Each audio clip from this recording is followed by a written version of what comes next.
투표 하루 전에 정몽준 후보가 노무현과 결별선언을 했습니다. 기억나시죠? 네.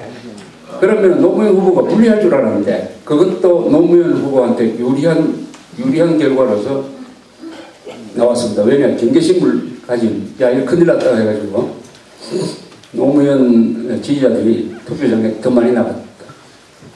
또 이런 일이 또 한 번 있었어요. 1992년 12월 김영삼 김대중 대결 때인데 그때 김기춘 씨인가 하는 분이 부산에서 유명한 그 부산 복집 사건이라고 그 부산 복집에 기관장들 모아놓고 김영삼 찍어야 된다는 독려하는 것을 누가 녹음을 해가지고 정주영 씨 쪽에서 폭로한 게 있었어요. 그러니까 이게 또 김영삼 쪽에 유리했었습니다. 이번에도 안철수라는 사람이 등장하면은 노무현은 박원순 쪽은 젊은 사람들이 많이 나올 거라고 예상을 하는데 거기에 대해서 이 보수층이 경계를 해가지고 더 많이 나갈 수가 있어요. 그러니까 이 막판 변수라는 게 지금까지 지고 있는 사람한테 성공한 적이 없습니다. 한번 대세가 결정되어 버리면 오히려 더 불리하게 작용하는 거예요. 그러나 지금 그만큼 대세가 결정됐는지 여론조사를 모르니까 확신하기는 힘듭니다. 여론조사 방법마다 달라요. 이게 지난 6월달, 작년 6월입니다. 지방선거는 여론조사하고 실제 결과가 잘 안 맞았어요. 여론조사에서는 오세훈 이런 분들이 10%에서 15% 이기는 걸로 일주일 전 발표해서 나왔어요. 실제 통계를 보니까 1%, 2% 정도로 또는 인천 같은 경우는 뒤집어지는 경우도 있었습니다. 그럼 왜 이런 일이 일어나느냐? 그 당시에는 여론조사를 집전화를 했어요. 집에 있는 전화로만 했습니다. 그러니까 집에서 전화 받는 분들이 대충 보수적인 사람이 많았어요. 지금도 집으로 전화를 걸어서 여론조사한 거 보면 나경원 후보가 10% 이긴 걸로 나와요. 그래서 이래서는 안 되겠다 싶어서 집전화, 그 다음에 이 핸드폰 이렇게 반반씩 섞어서 하면은 다 완전히 다르게 합니다. 핸드폰만 받는 사람은 지금도 박원순 후보가 높은 걸로 나오게 있습니다. 그러니까 이게 정보화 사회로서 이 통신하는 방법이 달라지니까 여론조사하는 방법도 거기에 따라서 맞춰서 달라지고 있는 중입니다. 과거에는 이 여론조사가 아주 정확했어요.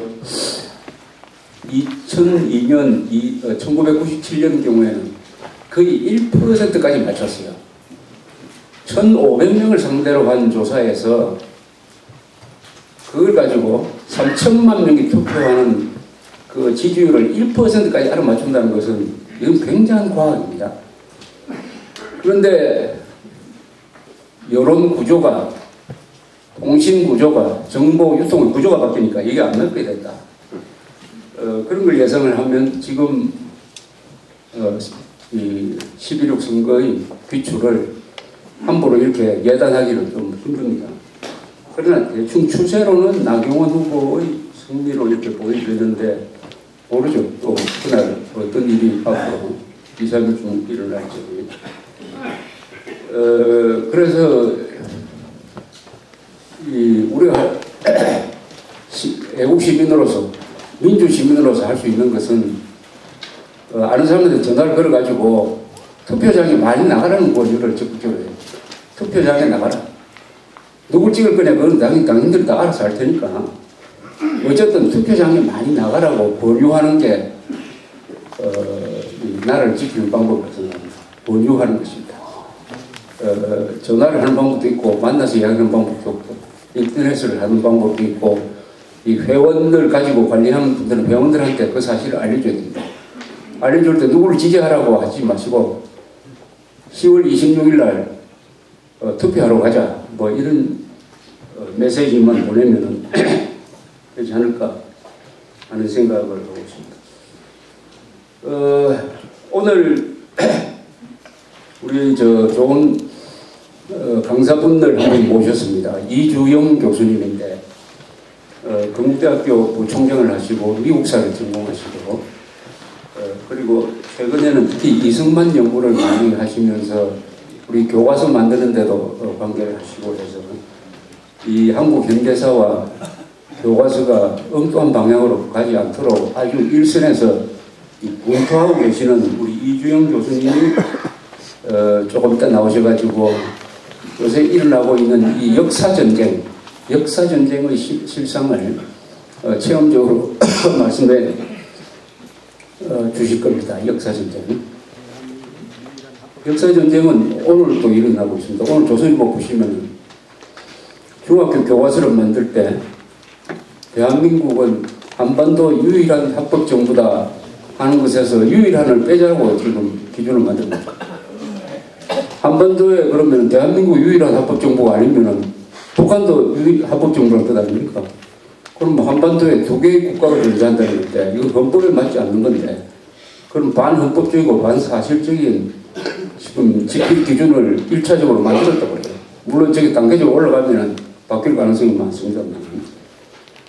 또 오늘 말씀해 주시겠지만 자유민주주의라는 표기를 하지 말자라고 주장을 하는데 그건 말도 아닌 건데 무시를 해버려야 되는데 이걸 또 토론에 붙여가지고 그것을 자유민주주의 기본질서라는 말로 바꾸고 과거에는 안 쓰기로 했던 독재란 말을 다시 부활시켜가지고 이승만, 박정희, 전두환까지를 다 독재로 지금 올렸고 하는 이런 교과서 아직도 이 정부가 교과서 바로잡는 일에 이렇게 무력한 이유에 대해서 우리 이주영 교수님이 말씀하실 것입니다. 조금 그 전에 제가 추가로 더 요새 일어나고 있는 것을 보고 드리면